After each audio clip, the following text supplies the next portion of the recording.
high school classmate was put through hell right in front of us, but somehow nobody saw it. When I was in senior year of high school, one of my classmates got called into the assistant principal's office, and when she came back an hour later, she was visibly shaken, and her skirt was a little ripped. She had just turned 18, and as we later found out, had just spent the hour getting pregnant by the assistant principal. Well, as soon as he found out she was pregnant, he warned her not to tell her parents and demanded she terminate it. I remember seeing her get more depressed with each day that she came in, but whenever anyone tried to talk to her, she would just close up.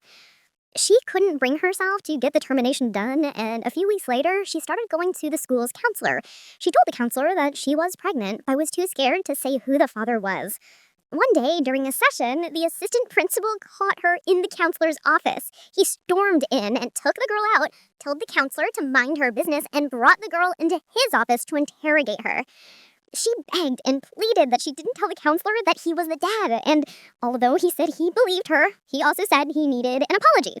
He demanded this apology in the form of her getting on her knees, and after he made more threats to expel her and ruin her college applications, he got what he wanted.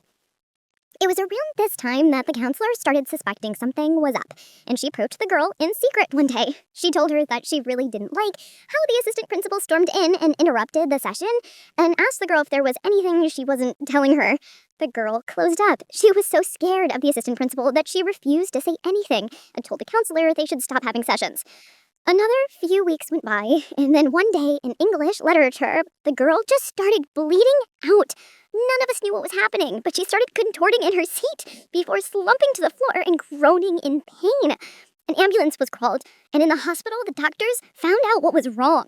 Turns out she had taken termination pills. As for where she got them, it was from the assistant principal.